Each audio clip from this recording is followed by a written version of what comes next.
It's time for Troops little Zoom from sometimes still going on quarantine show. There's David Thorpe. How are you, sir? Fantastic. Thank you. All right. So we have a little announcement. Tomorrow you're starting a new thing. What's the new thing? We're doing something on the new app, Fireside. I think it's called Fireside. There's a number of fireside chats. This is Mark Cuban's new venture with a bunch of really smart people. And we're going to be talking about how we can use sports as a family, as parents, to just help our children have more productive, healthier lives and promote general good welfare within the family itself. I've just get asked so many questions, Henry, everything I've ever could imagine and more on what's going on with their kids' lives with sports. And we're going to try to unleash all of that in a very organized manner, starting with the beginning of when do you start playing sports, which I get asked all the time. Do we do it when they're in diapers? And what do you expect when they play their first baseball game or they sign up for hockey for the first time?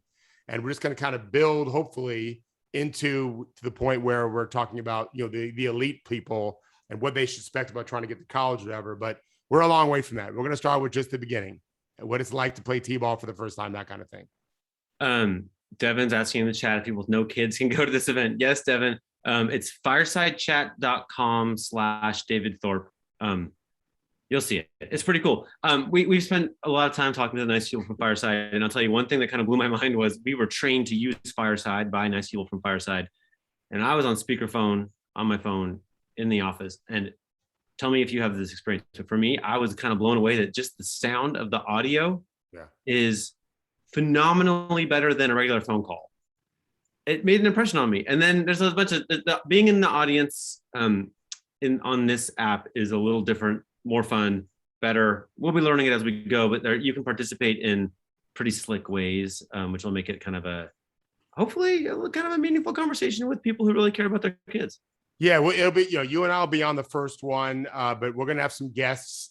Some of them, relatively famous guests who are parents and parents that I admired and copied, and parents there's hopefully next week or so, next couple weeks, we'll get an NBA player of mine that has kids that are playing little league sports. And I've talked to him on the phone when his kid's up at bat and all that kind of thing. It's, we all got to go through the same things, but what we won't be doing is talking about how to turn your 5-year-old into being an NBA player one day. That is not the strategy of using sports to make your families better. What about like chewing out a softball ref? Are we gonna learn that?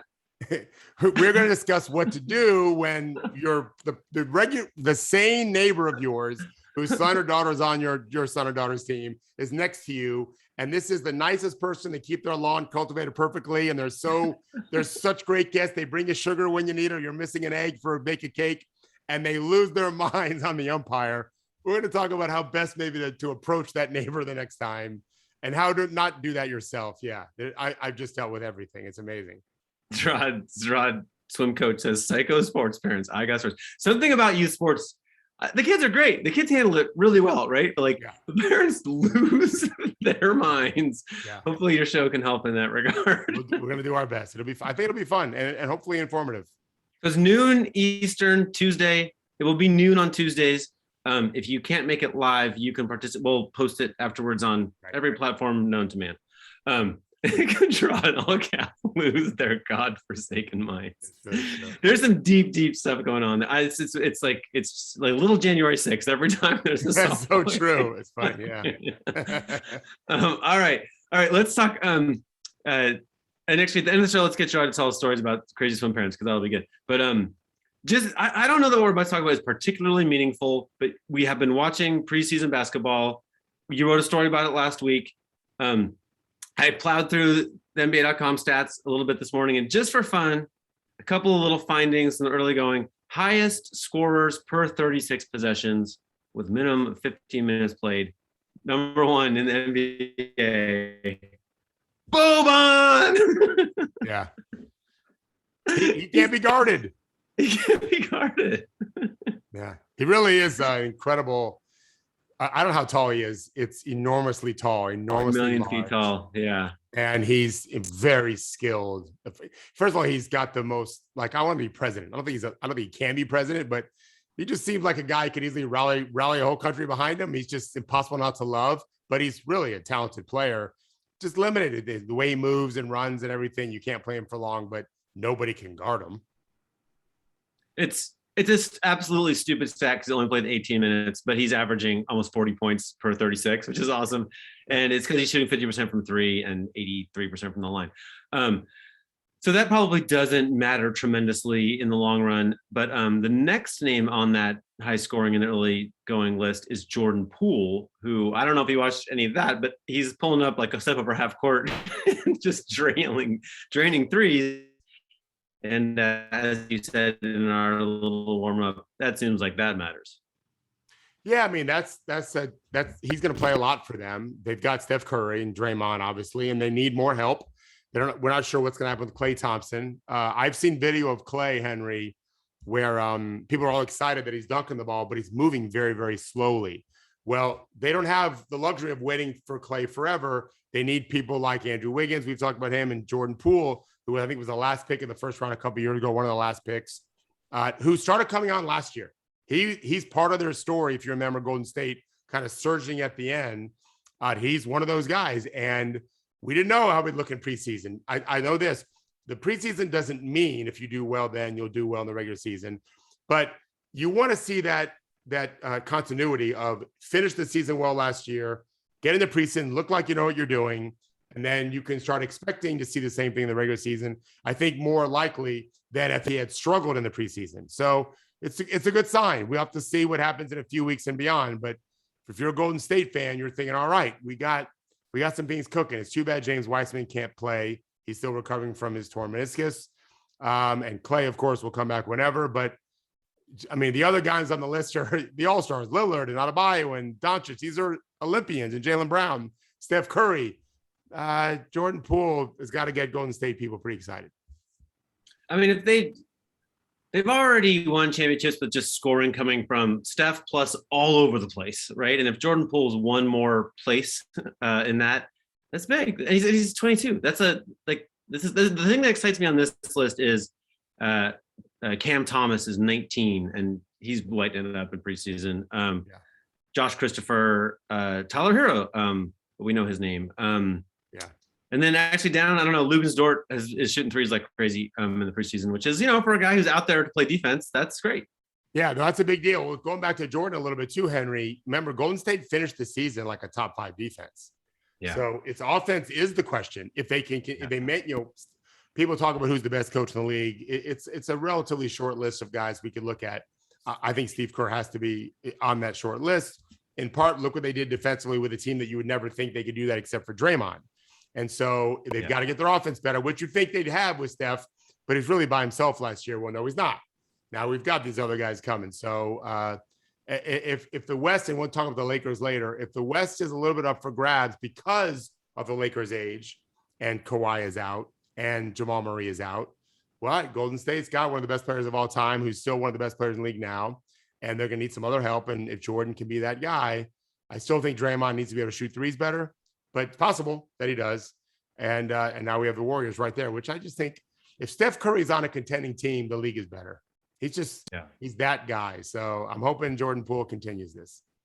Yeah, no, it's fun to watch. All right, another little fun thing. I just looked at who's attempting the most threes.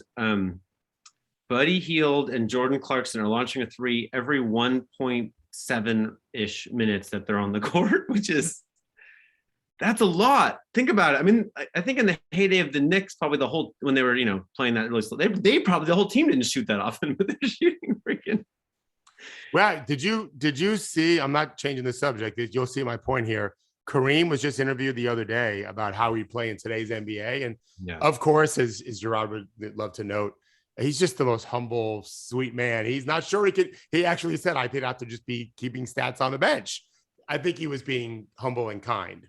But he did admit I'd have to, start shooting threes more, whatever. But he told the story of, he didn't remember the player's name at first, but Scott Wedman I watched the game live. He hit 7 threes and destroyed the Lakers. I want to say it was game 1 of maybe the 86 finals or maybe 85. And that seemed like a lot. Well, it is a lot, but it's not so uncommon anymore. And then your list that you just posted here, where you talk about Buddy and Jordan, that's par for the course for them anyway. But there's not one Warrior on that list of the top 10. There's not two Warriors on the list. There's three. So one of them is the best shooter of all time. So now you got Jordan Poole. We've already talked about him. And you've got Michael Mulder, who played pretty well for them last year too. And if you want to know what the Cuisinart's going to look like this year, that's what it's going to look like. And oh yeah, they got Klay Thompson maybe coming in, and if he can help, if he can move and all of that, and if ever James Wiseman kind of figured out for them, now they have the interior presence, that becomes a scary team. There's just in this list of people who are shooting threes every few minutes all preseason, Buddy Hield's making 27%, Jordan Clarkson's making 28%. It's mostly kind of dismal shooting. Then there's Steph Curry at 36%, Jordan Poole at 44%, and a little guy named Damian Lillard at 71.4%. Pretty good. He's only played one game, but still. Yeah, how about that? It is pretty good. That's pretty good. All right, in rebounds per minute. There's an old analysis, Stumbling on Wins, David Barry and Martin Schmidt's book basically says that how you rebound in college has zero impact on where you're drafted in the NBA. Chris Herring recently wrote a story about how hasn't really changed. Like this offseason, the best rebounders in the NBA were changing hands and not valued and not paid well. To that note, the preseason leaders in rebounds per minute are 5 players who all just changed teams. Elise Johnson, former net, now Bull, is number 1. Steven Adams, Paul Millsap, Harry Giles, and Enes Kanter. What do you think, David? Are we undervaluing rebounding? Or is it something about what games changed, or are we just stupid? What's going on? My guess is it's only preseason. To only look at rebounding would be immature. So you have to look at the entire effect. And so I think a lot of times someone is just really good at rebounding, but the overall doesn't work well enough for them in terms of their net margins. Whereas someone else who might be less of a rebounder, but is doing all the other things better, and therefore their net margins are better. So I think that's probably the case. Obviously, some of those guys are good players. I mean, Steven Adams is going to start for the Grizzlies. Enes Kanter has always been what he is, and he seems to get in the rotations, every year. I think it was when he was playing for Billy Donovan, and Billy was seen. You could read his lips saying, "We got to get him out because he couldn't guard pick and roll." And I know people speculated, well, he'll never play again. Well, he keeps playing. But he does enough. He also was a great finisher around the rim, brings great energy. Elise Johnson to me is the interesting one because he looked very good last year in the bubble for the G League. And the Nets, who have all these good veteran players, actually, the Nets have done a hell of a job, and Jarod will talk about this, I'm sure, later. They're a deep team, and they've got some young guys that they like, and their G League team has some talent. And Elise was one of them, and I think they just had enough guys, but it's good for Chicago. He does have some potential. We'll see, but you can't just be a rebounder and make it. All right, another little fun fact from the preseason. The new Bulls, with all their changes, have played 3 games already. They crushed the Cavs, they crushed the Pelicans, and they won a nail-biter against the Cavs. But in the 80 or so minutes that Zach LaVine and Lonzo Ball have played, they each have a raw plus-minus of more than plus 30. They're both among the league preseason leaders in their per 36 plus-minus. It doesn't mean anything, but it's not a bad sign if you're looking at how that backcourt's going to work in the future. Right. You should be crushing the Cavs if you're the Bulls. I think Henry had they not signed DeRozan for what they signed him for, and even if they had signed him for $5 million or not signed him at all, I think people would have thought the Bulls have improved as much as maybe anyone with a non-all-star addition. Lonzo Ball and Zach LaVine really seem like an amazing fit. Zach is more of a primary ball handler scorer. Lonzo's more of a primary ball handler passer and has learned to play off the ball beginning a couple years ago with Drew, last year with Bledsoe. He's more defensive-minded, Lonzo is, than Zach. It seemed like a great pairing and does seem like a great pairing against 2 teams, basically. But the DeRozan thing is weird. And so I haven't trusted the Bulls in a long time, and that adding DeMar just enhanced that lack of trust. But these 2 guys are a nice pairing. And Zach, who I've never been high on before, as I've said on the show, I'm really coming around on him, starting with last year he played great, amazing. And then the Olympics, the Bulls are interesting to me because of that backcourt. And I'm not a fan of LaMelo Ball. I've written about whatever. I don't hate him. I still see major flaws. I love Lonzo Ball, and I've always loved Lonzo Ball. And I'm really impressed with how he's kind of this guy was the number 2 pick in the draft. People have forgotten that. He's learned to play a position he never played before, which is off the ball, but he didn't forget how to play on the ball. He's a brilliant passer and a great hit-ahead passer. As he explores that with Zach, the Bulls become very interesting with that kind of backcourt. Yeah. Mo Bamba has always been sort of a very interesting prospect, and he's doing big things in the preseason. And then you found this tweet where Malik G points out that he played 27 minutes in the Magic's 3rd preseason game, which he's only done 4 times in his life in the NBA, over 155 games. And if you're watching the video, Judy's showing him jumping almost as high as people jump, like reaching crazy high. It's an interesting thing to keep your eye on there. Yeah, I in our last article, honestly, I don't remember if the GIF worked out. I think it did. We have him tipping a ball in off a pass where he's 13 feet in the air. And as I've said many times, big men develop late. They tend to develop late. Not all big men develop late, but he's one of them. And I think the Magic are lost in terms of their roster. It's going to take years for them to be any good. But if all of a sudden Mo Bamba, who's still a young player, can be a Clint Capella type player, but this guy shoots threes. Yeah, Capella doesn't. So Bamba can be the rim runner, rim racer, tip guy in pick and roll and make some threes, and then protect the rim with that 7'6" or 7'7" wingspan. And now they've drafted Jalen Suggs, which we have a video later about him. All right, well, now we've got maybe Markelle Fultz make it, maybe he doesn't. We don't know. We don't know because of his injury. But if you can get a 1 that can play, and Suggs looks like he can play. He's not having a great preseason, but it seems like he's a can't-miss floor leader, Drew Holiday type. And then you got a 5 that can play. All right, we can work with that. We can work with a 1 and a 5. Jonathan Isaac could ever come back healthy. That's a game changer. And Suggs really looks like he'll be a very good defensive player in a couple of years. Bamba he's not now, but he can be one with that wingspan. 5 block shots the other day. I think he's had multiple games with 3 or more.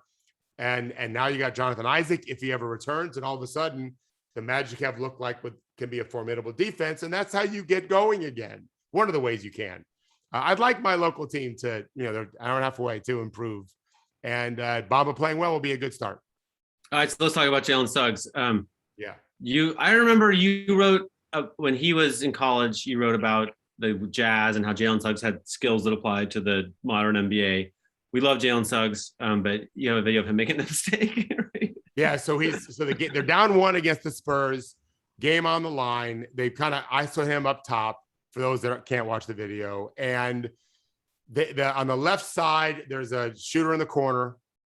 And instead, he decides to drive. That's it. Only a shooter in the corner. The entire left side's wide open. The game's on the line. If you drive and score, you probably win. If you don't score, you definitely lose. You're down 1. And he chooses to drive right where I think it's Gary Forbes. Bryn Forbes, not Gary Forbes. Bryn Forbes is helping off another shooter.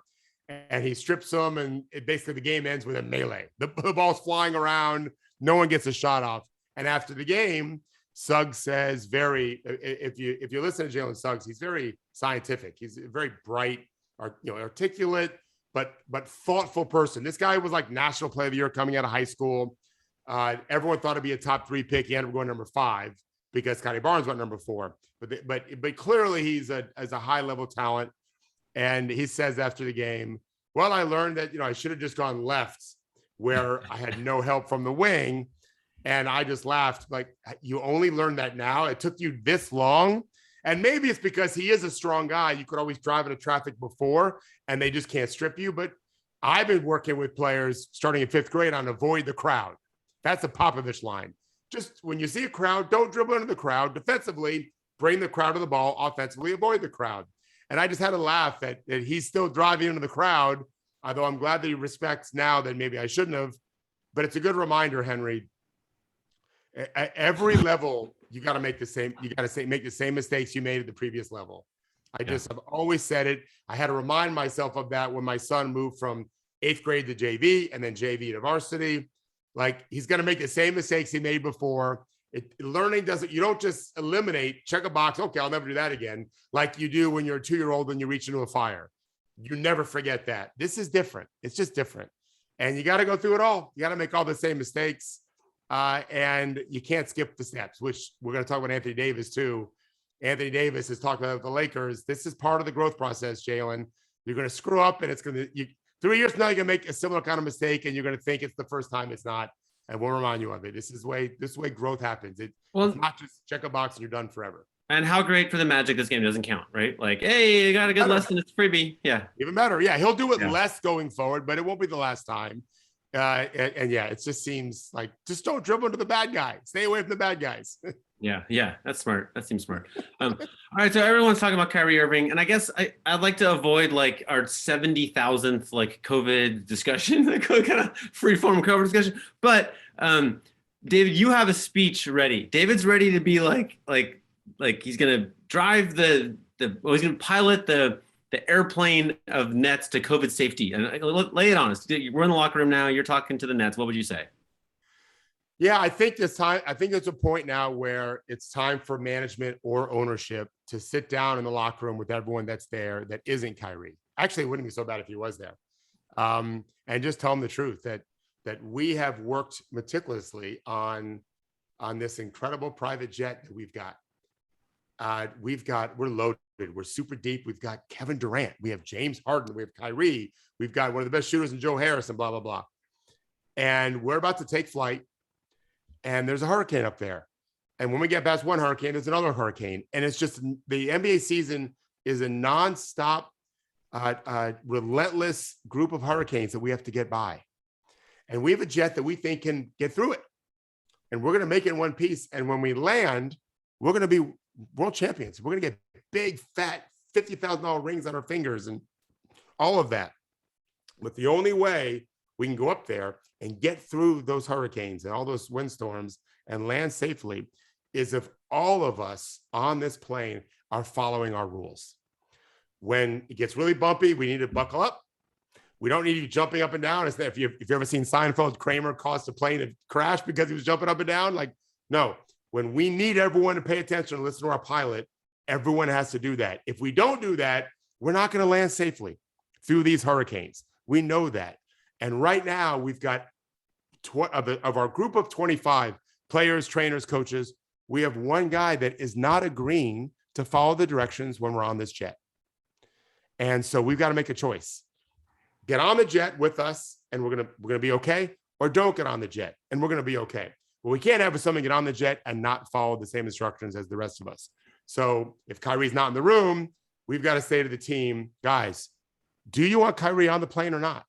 If you do, you're going to have to talk to him and explain to him, all right, here's our rules. If you can follow the rules, come on the plane with us. If not, we're going to ask them to come back to me, and this will probably be Kevin Durant, come back to the management ownership. Let's take off. Let's just take off, and we're going to have to leave him behind because he doesn't want to follow the rules of the plane. And we'll be fine that way. We might win a championship too without him because now we can move him. You mentioned me this morning, suspend him. We have options, but to have him on the plane not following our rules means we're not going to make it through. That's what I would do. I like it. I don't think it's crazy to have a little anxiety about any new medicine, right? Like I want to respect that.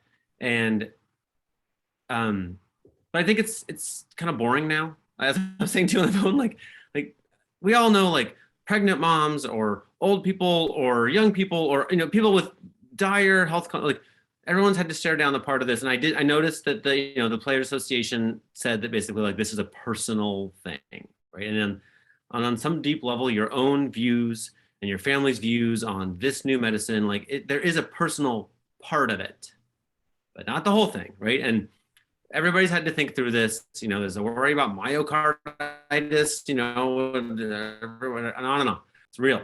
But to me, there's also a public part of this, which is, do you have the right to, there's a little video of Kyrie, signing a shirt and giving it to a kid yesterday. Does he have the right to be unnecessarily emitting unvaccinated molecules, right? And potentially endangering people. And I don't, that's not personal at all, right? And I don't know how much you can give that right to everybody. And I don't want to single out the Players Association for not enacting a strong policy here.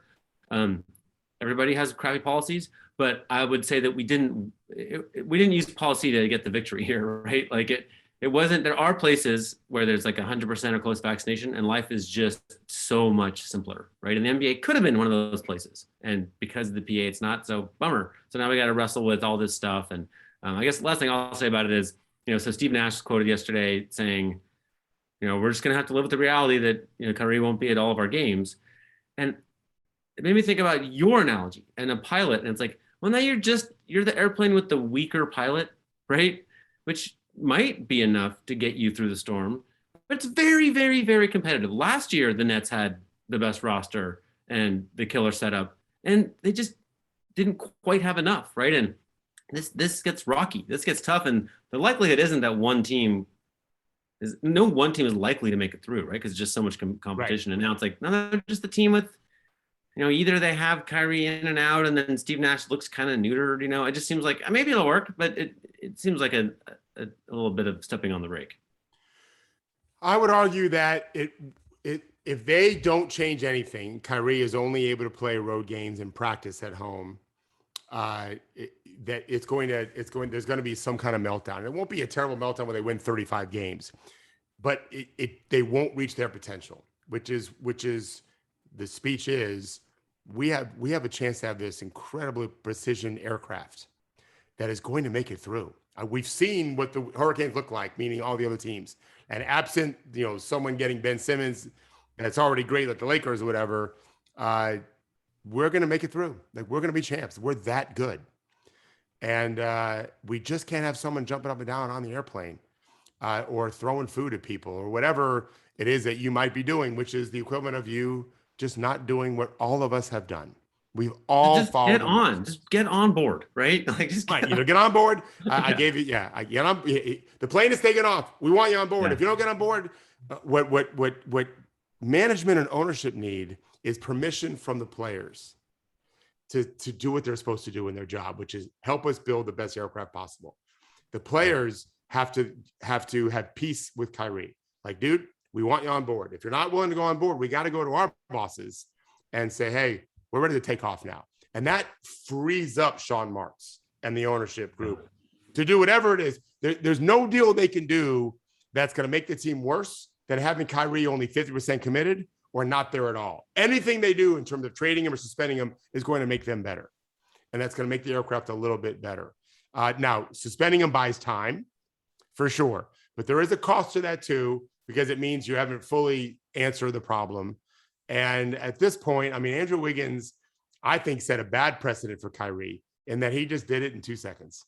Like, as soon as he got challenged, he just simply said, well, it's either be an NBA player or don't be an NBA player. I chose to be an NBA player. That's really what it comes down to, is you just sometimes just have to close your eyes and just trust that 4 billion people aren't wrong. 99% of the science and scientists aren't wrong. Jarod said this the other day brilliantly on Friday. It's more his belligerence. It's more his personality, and it's not science-based. It's not religion-based. And this is part of the issue. As I said to you, Henry, we can't defy the laws of physics for very long. You can jump, but you're going to land. Gravity's always going to win. When the NBA rules are the NBA rules, you can't get around that. So you got to build your plane to navigate that which is to be the rules in the landscape in the air that the NBA has created. And Kyrie's just got to be on board or decide, you know what, I'm not going to be with the team, and that's that. As a little side note, I don't know if anybody noticed on the video, but I had a little freak out, which was, if you research billionaires as like a hobby at work, you end up with a giant stack of books on the edge, just off camera, and they just fell like a giant, it was like a thunderous crashing of books. And you didn't react, so I think maybe you didn't hear that. But I didn't. Yeah, that's good. And it reminds me a little bit of the year that Andrew Bynum kind of lost his mind in the playoffs against the Mavericks, when one of the Laker teams blew up. When they went back and kind of dissected what went wrong that season, it was a season where Kobe was rehabbing mostly in Orange County. So Kobe barely practiced with the team. but he was very bossy with the team and bad mix, right? He was the leader, but he wasn't working with them. And I just thought that reminded me when you were talking about if Kyrie's like going to be, one of the stars of this team, but only there half the time. I'm all prepared to believe you that the chemistry is going to be off. Now I'm looking at this segue I'm about to do here. I think it could be 41 games might be amazing for Kyrie's body. It might be perfect. It might be that he'll show up at the playoffs healthier than ever. And to that, I would just point out, U.S. soccer has had 3 games, U.S. men's national soccer team, 3 games in a week, which is an unusual soccer schedule.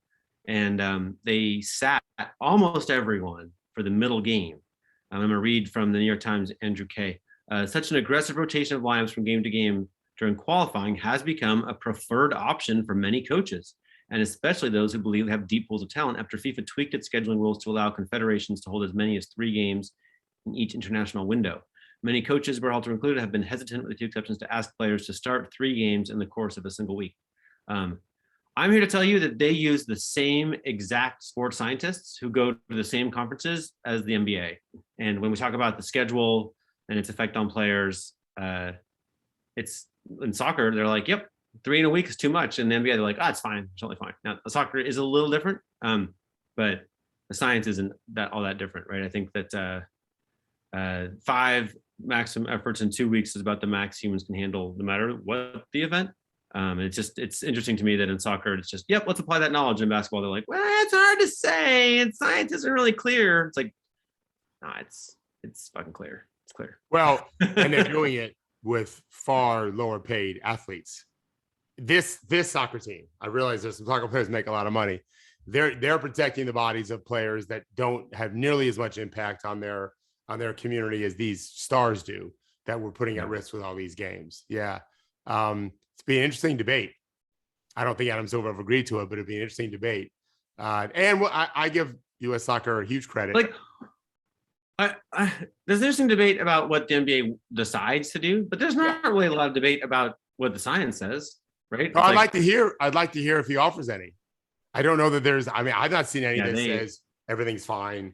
I'm freaking 10 years into like, why don't you guys produce a scientist who says that this is a good setup? Like, that's what any scientist. Get your quack out here. Go whoever you got. They'll get someone. For sure, there'll be someone. There'll be some consultant that takes a bunch of money in. But right. That to me would be interesting because we'd be throwing rocks at their glass house for sure. Because we want our athletes protected. It's let's hope soccer. They'll really look smart if they beat El Salvador 3-0. Did El Salvador rest their guys Sunday? No, they played. I know we played Panama. But we play El Salvador next, right? I don't know. Yeah, good question. Yeah. Now they may. It's easier to rest your stars if everyone's about the same. I'm not suggesting that's how it is in El Salvador, but if you have that kind of depth, it almost is criminal not to rest more, because there's no argument that you would just play the same guys if the second group is the same as the first group. Team USA has, even though they're a very young team, I know, they went with science. I'm rooting for it to pay off. Well, there's I think 10 years ago, probably I said to you on TrueHoop TV that basically like it might make sense to just sit one of your stars for a game in a playoff series, even without an injury, just to increase your chances of winning that playoff series, right? And we've kind of seen that. It's depending how you analyze it, it's like maybe happened in these last year's playoffs. But yeah, I think this is that, right? This is the U.S. soccer has giant stakes here. They went from tied for first to tied for second. And the team that has tied them is the team they just lost to. So anyway, there's plenty at stake. And nevertheless, I think sometimes you increase your odds of winning by just sitting your guys. Okay. Do we know who made that decision, by the way? I know it's U.S. soccer, but the articles sure seem to imply it was Coach Berhalter, but I'm not. Oh, wow. Okay. Good question. Very cool. They had like a 13 game streak without a loss. Plenty of ties, but all right. Dr. Stephen Alardi, friend of the show, created an incredible little table showing how old the Lakers are. Judy, do you mind showing that? Here we go. Look at this. Like if you can see the screen, basically, if you just took the Lakers' 5 oldest players they've together played more minutes than any other whole team. How about that? It's mostly LeBron, Carmelo, Dwight, Russ, Trevor Ariza, Rondo. Yeah. It's a lot of minutes. No, keep that list up, Judy. Hey, Henry, look at the bottom of that list. OKC is going to be terrible. Memphis is a playoff team. The Raptors might be a playoff team. The Pelicans have Zion. Those are the youngest teams, and some of them are already pretty good. With in case of the Pelicans, with one of the best players in the league, they're 5 years from now they're going to be at the top of that list of like wins. Those teams, I think, potentially anyway. But the Lakers are well, we know what they are, right? And I put on the document about Anthony Davis. They're not doing well this preseason. And I think it's mostly because the old guys don't care and their young guys aren't really very good. And they don't have many of them. They have a few. We talked about Malik Monk and those guys. But I love what Anthony Davis did, knowing that they're struggling. He gave them permission to struggle, Henry. He gave them cover. They're not guarding. You and I both know this. Let's read the quote. He says, "We want to be good, but we don't want to skip steps. You can't rush the process of what we're trying to do and win championships. We know possibly there could be struggles to start the season." Right. So we know that, Anthony. Like, I don't think anyone is being that surprised. He's preparing us for what's coming. They can't guard anyone, Henry. We've been talking on the show for a couple of years since we started on Frank Vogel's defense. And they're just terrible on defense right now. And it's a work in progress for sure. And they're going to have really bad nights. And he is telling Laker fans, Laker Nation, hey, we knew this was coming. He's going to say this in 4 weeks when they're 3-3. I think they're going to have a great regular season because I think offensively they're going to be amazing. But when they aren't as good as they need to be and the Bucks score 155 on them or something, because they're going to get destroyed by the top offenses right now. He's going to say, I told you, this is going to be a process. So I thought it was brilliant so that people, because you can get clawed down sometimes from the outside. And I think he's just, hey, curb your enthusiasm here for this very talented team, all these number one picks or whatever. We're going to have some growing pains. Of course, we're going to have growing pains. It's a new team. I do think they'll end up figuring out a lot in the regular season. I still don't have any confidence that they'll be able to do it in the postseason. I'm not a Russell Westbrook guy anymore. But maybe they don't play him as much. We'll see. He's been terrible this preseason, Henry. And when asked, he said, I'm always terrible in the preseason. I've not looked that up, but he has acknowledged, he says, I'm always terrible in the preseason. The games don't count. And LeBron, they're all in on it. These guys are very bright guys. LeBron said the other day, Henry, I count practices more important than preseason games. And I don't know how accurate that statement is. I mean, he said it. I don't know how he really believes that. But again, he's doing the same thing AD is like, hey, give us a chance here to figure some stuff out. Don't start screaming at us. We're going to think we'll be okay. I think that's smart for them to do. Is that true? If that's the question. I don't know. I do think Vogel really teaches defense very well. And I think both from a schematic standpoint and an execution standpoint, those are the two keys, and a buy-in. They clearly took on the identity 2 years ago and last year of guarding. Malik Monk doesn't have any leverage to not buy in. None. Town Horton Tucker, no leverage to not buy in. Those guys that are in the middle, they better buy in. LeBron and AD have done it, and AD's kind of admitted, I'm going to have to play, as much five. I think they said he's going to play as much five as he did 2 seasons ago, which was about 40% of the season as a center. And he's kind of acknowledged, I'm ready for that. That's a good sign. Yeah, that's a good sign. There is there's the question on Dr. Lowry's tweet was basically, is it, too much wear and tear, or is it like valuable experience, right? And it's not an unanswerable question, right? I guess, we talked about it. We had a story about it a few weeks ago, but, almost nobody over the age of 33 is useful to their team. There are very few players, and they're almost all on the Lakers, right? But it's the odds are extremely long that all of these Trevor Arizas are going to be anywhere close to their career best, right? They're like the most likely thing for everybody over 33 is that they hit a cliff, right? And they're just nothing like they once were. I know that, Carmelo hit 40% of his threes last season, et cetera. And people are staying in great shape, but, most of those signings won't work out, right? Just from the sheer age of everybody. It's just the sad, brutal truth of this sport, right? Do you remember what Carmelo did overall impact for the Blazers? I mean, he was like, it was bad enough that some analysts, perhaps you, have written that the Blazers will be better just for not having him. Right. So yeah, shooting 40% isn't enough. Just like rebounding isn't necessarily enough. This game takes a lot of things into account. I think the key for them is separate from health, which because we're acknowledging the issues.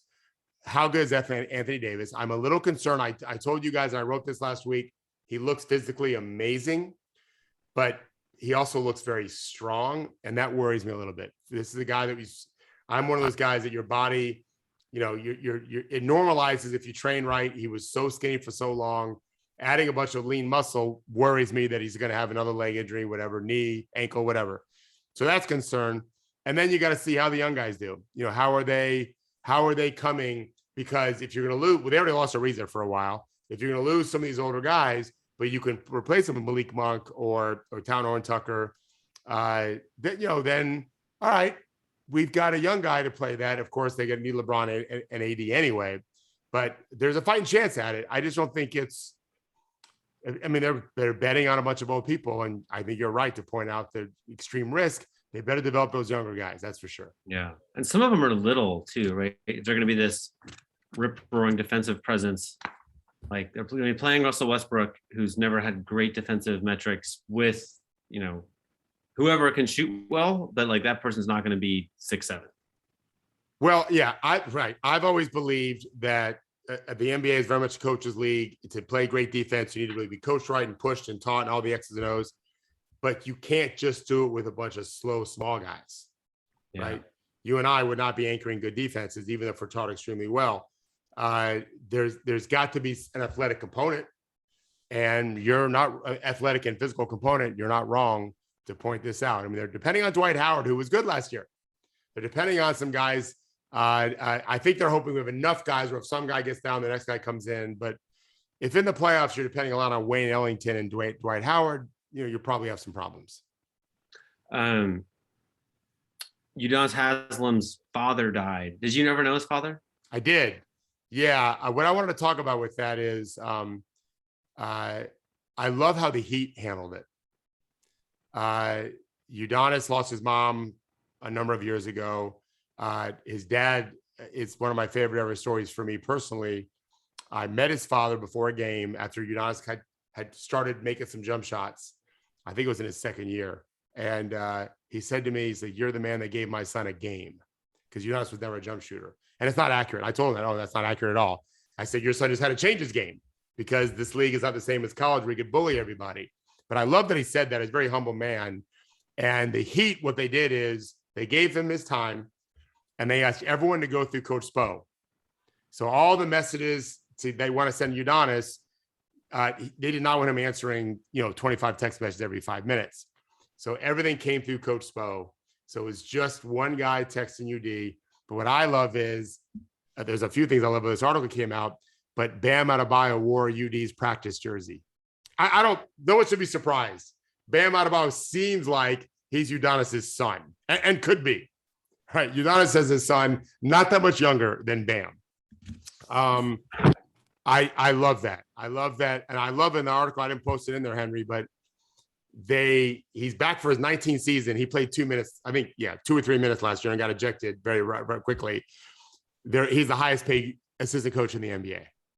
And the Heat, who very much value culture, much more so, I think 50% of the teams in the league recognize it's the best $2.8 million they'll ever spend. Because of what he brings in that role. And there's even talk in the article that said bring him back for a 20th year, where he ain't going to play again. As someone who knew him when he was 21 years old and not even in the league yet, obviously I'm sad for his family and loss of his father, but he's a true hero. He is a true hero in so many ways. And when you see Tyler Hero, he's on that list that you posted right away of top scorers in 36. And I wrote about him. He's looking the part of a guy that can run your team. Having Udonis, I wish I could hire Udonis to just be around my son. Like, just be around him and influence him. He'll be so much better off than not having him.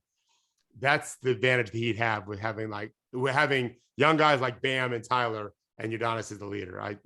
There's a reason why the Heat keep hanging around. They've made good decisions with that.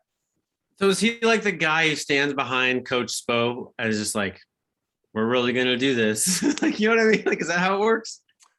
That's such a great question. I don't know. This is my guess after talking to him enough, way back over the years.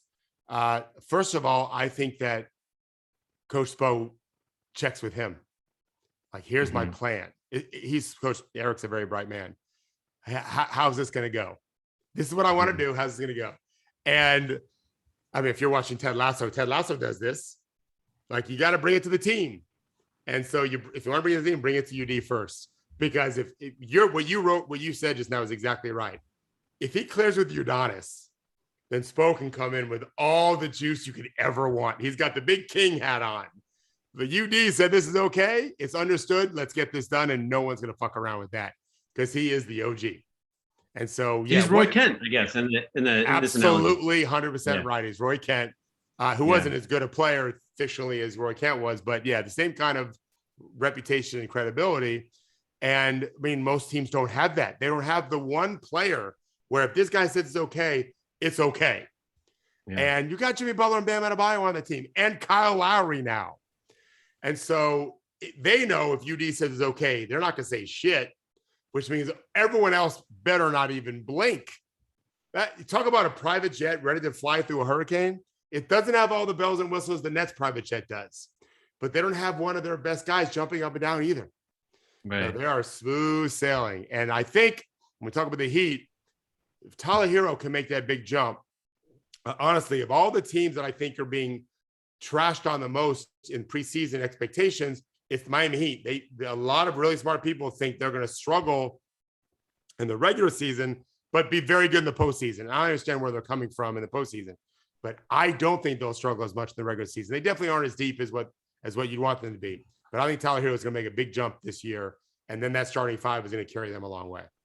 I think the NBA GM survey was out last week, and I think I'm right in saying that the GMs voted Kyle Lowry the acquisition that'll make the most impact, or some phrase like that. Yeah. I thought it was interesting because there were a lot of big names on the move this summer, but Kyle Lowry, I'm not gonna quibble.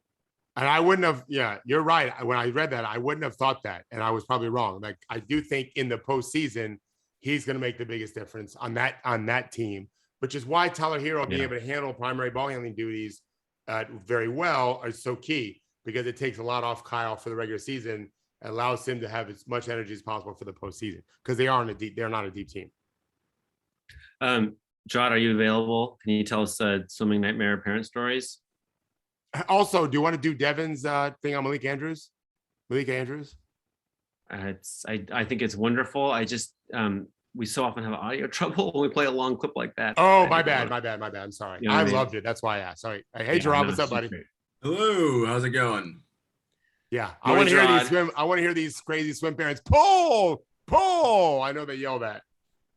They yell all sorts of ridiculous things. Like, I mean, I've received emails that have been printed out that are like a novel, pages, and like showing me research about why, you should really teach them to do this because it helps, cut time off by 1/100th of a second when I'm like, dude, what are you talking about? Like newsflash. And it's the thing I used to do every year. I know you don't want to hear this, but none of your kids are making the Olympics. Like, let's just get this out right here. It's just not happening. Like, I'm sorry. Like, it's not a thing. Hey, Dream Crusher. Hey, Jarod, have you ever heard of something? I've seen it on swim meets. Have you ever heard of a flip turn? Of course. Really? Do you work on that? Do you guys work on flip turns? I had a guy once say to me in my first year of coaching, if I've ever heard of a 2-3 zone. This is a guy, he's 4'11" guy. I'm not even kidding. This guy's not even 5 feet tall, grown man. He's gonna want to play zone, that's for sure. Yeah, but the idea that I had heard of, so I know someone has recommended a flip turn to you. Oh, if you hadn't heard it before. Of course. Wait, do you guys practice X? I'm like, what? Are you high? Like, what do you think this is? Like, and look, I get it. I don't have kids, but I understand that when they are yours, your feeling about them is extremely strong and very powerful. I understand. But you want them to have an enjoyable time doing this. And you and all that external pressure and not fun. Like, not fun at all. Like, when they're doing things, it's totally fine. It's much better if they come to it and they want to do it on their own. Judy, I'm delightfully cruel. Look, I'm just honest, Judy. Like, I just keep it 100 all the time. I once did a talk, David, because there's this thing that went out with he's had parent meetings. One time we had a parent meeting, an emergency meeting being called by the parents. Why? Jarod plays favorites. Well, of course I do. Like, everybody plays favorites. I literally went up there and I said, let me guess, the fastest swimmers? No, not always. Ooh. Here's the thing. And I said to them, you know who my favorite athletes are? The ones who listen and do exactly what I say. Yeah. Those are my favorite kids. You know, and I would point to this one kid and I'd be like, swimmer X over here, probably never going to get higher than silver level. My favorite kid in the world. Because she comes in, busts her ass. If I told her to eat green meat, she's like, Mom, we got to go to the store and buy green meat because this is what, I love that. No, I don't like your jerk. Wait. I'm sorry. Can we unpack the green meat? What's going on? I'm a little bit confused. Right? Like, your kid can be super fast, but if he's an asshole, like, no, I don't like him or her. Right? Like, that's just the reality. Like, coaches play favorites for sure. But that was the thought. You only like the fast kids. I was like, not true at all. Not true at all.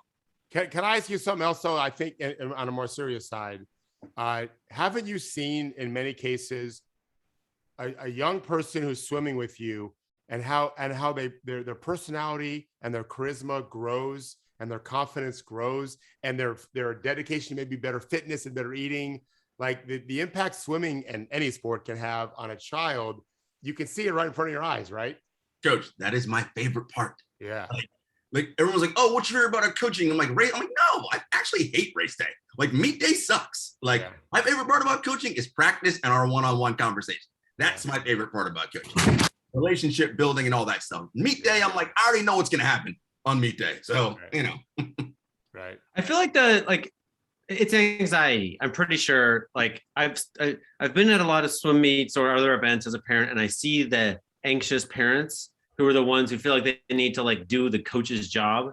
Mm-hmm. And I'm pretty sure because they feel like there's going to be some sort of outsized, terrible outcome if X, Y, and Z criteria aren't met, which is to me the opposite of, I mean, I guess we're pretty selective about like which coaches or teachers our kids end up with. Once you get there, it's like, oh, here's someone who's really fucking good at their job, gets great results, has happy kids on the team. Like, now let's just let them do their thing, right? Like, I don't need to be in charge of the swim meet because I don't know a goddamn thing about swim meets, right? But some parents, I think this is undiagnosed anxiety. I think this is why people are yelling at the umpire in this softball game or whatever, because there's some feeling that like, if X and Y don't happen, then it's like, no, it's just going to be a swim meet and your kid's going to come in third or sixth, and that's all.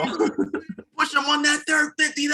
It's like, no, not why at all. Like, that's not it at all, right? Like, it's like, it's the data, right? Let's say it's like our taper meet in December, right? I'm like, I have 14 weeks of data and evidence because, right, I would track and I carry splits, right? I already know what the splits are going to be. I know we're not going to hit them because we haven't hit them in practice. Like, why don't we hit them in practice? Let's talk about that, right? Like, these are the things. It's not on race day. It's all the things you've done leading up to the point. And then, you being an anxious parent, like doing whatever to them. And my best swimmers were great at this. They would sit far away from their parents. Like, their parents would call them. They're not listening. Like, because they know you don't need any of that. Like, we know what the work is that we've done. Let's just go up there and do it. And by the time and this is generally when they're younger, as they get through their teens and whatever, and it starts getting separated out, they know what to do. And the ones who've been with me. So the parents are worn out from all those years of like, the parents are like, I can't keep up the schedule anymore. I got to stay home. Literally. And the ones that have been with me forever, like, they like, you know what you're doing. They're like, dude, actually, they don't even show up to prelims. They're like, we'll see you at finals. Yes. See you later. Like, that's exactly right. Because we know what we're doing here. Yeah. Did you see the video of the game-winning field goal that Texas A&M kid kicked to beat Alabama? Have you seen the video of his family? Yeah. Henry, it's like tear-jerking stuff. I don't know if it's his girlfriend, the one that's really animated, but his mom and his dad, and looks like a sister or two. And this kid's looking to beat Alabama, #1 team in the country. And you don't see the game, Henry. Have you seen the video? It's only the family. The camera's only in the family. All their reaction. Yeah. And I think it's the girlfriend. It may be married, but he's definitely a college kid. And she's like, come on, 27, you can do this. Come on. And then it gets really quiet. The ball is traveling in the air. And the mom has closed her eyes. I'm guessing she's praying and can't look. And never looks. The crowd goes nuts. And she breaks down crying. The girlfriend breaks down crying and then says, fuck it, and jumps on the field. They're in the front row. They storm the field. This is what it's like being a parent of a child in any event. And this is against Alabama, #1 in the country in college football. But Jarod sees it on a Wednesday afternoon swim meet in September. Exactly. And that's the other part about this, too, because I want to tie in. Like, tying into you're delightfully cruel. Like, I understand the parental part of it. Like, you also don't want your child to be disappointed, right? Like, and I get that. Like, I don't want them to be disappointed either, right? Like, it's all bad when they're disappointed, right? But we teach about, successes, setbacks, failures. Here's how we deal with it, whatever. And then for some parents, as it relates to coaching and athletics, and this is bad, they look at it as the money investment they make into it, right? And sports like swimming and travel hockey those things aren't cheap, right? Like, they're expensive. And, if they're not getting it's not a math equation. I put in X, I should get Y. It's like, that ain't how it works, my man. Like, sometimes it doesn't work that way. Well, go ahead, Henry.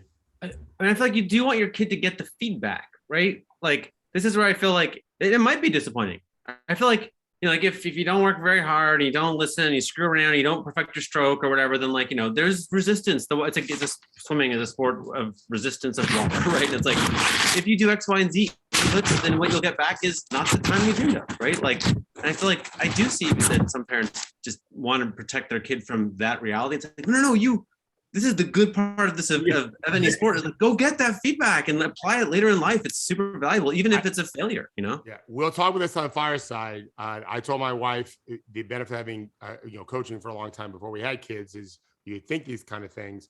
I don't ever want my kids to be afraid of me ever, but I want them to know I feel disappointment in them. Yeah, because that can be a really good motivator. I think Henry's point is brilliant. You need that pain a little bit. You need that. I also think that, Jarod, you kind of mentioned this, coaches see bigger picture. And so, like Anthony Davis talked about. Some coaches do. Yeah. Oh, yeah. Well, that's a whole nother thing. We're talking about how terrible coaches there are. And I would say more than half are really bad, professional or not, for even young kids. But you're going to have some losses. It's part of the process. It's part of growing up. Life is full of curveballs. That's all we get are curveballs. And sports can really teach us how to deal with that kind of stuff if you have the right perspective, which in Jarod's words, shouldn't be about making the Olympic team or making the NBA. It's not a strategy. It's a great result if it happens. Yes. Clearly, it happens to people every year all over the world. But that's not why you do it. You do it so that you do better in your physics class and you're a better spouse one day or a better grandchild. There's so many lessons we can learn through sports that's packaged so neatly that is worth the money that you're spending. It's worth the money to join the swim team, not because you'll get a scholarship one day. That is great. That should not be the goal at all. You'll have a happier family if you understand what we're going in it for, what we hope to get out of this, and appreciate that. Sports can be, I mean, Henry and I talk all the time. I've gone through those swim meets with Henry as he's described how Molly and Duncan have done whatever. It's a beautiful thing, and pain is part of it, disappointment is part of it. And that only makes success that much more sweet when we experience a little bitterness, right? Absolutely. It's what are you putting in? What's our goal here? If it's a social thing, cool. Let it be a social thing, right? Yeah. Enjoy the full entity that everything has to offer you. Like that's the goal here. And if we eventually get a scholarship, great. This is awesome, right? Like, and yes, I will be able to identify early who was on that track, right? It's pretty evident, right? Because like I'll look at, we're already hitting national age group standard. Oh, okay. I can already start seeing where we're headed that way, right? But that's again, it's not everybody. Right. Then somebody goes away for the summer and comes back. This is what we're seeing in the NBA right now, right? Is someone goes away for the summer, comes back with like, oh, look at that guy, right? Like somebody's like all faster now. This is why we started this show to me with a little bit of like little clues of who had a good off season. All right, Judy, I'm seeing your notes. Speaking of disciplining your kids, time's up, children. I feel a little infantilized. Hope to see you all tomorrow at noon. All right, tomorrow at noon. Go see David on Fireside. Thank you, Judy. Thank you, Jarod. Thank you, David.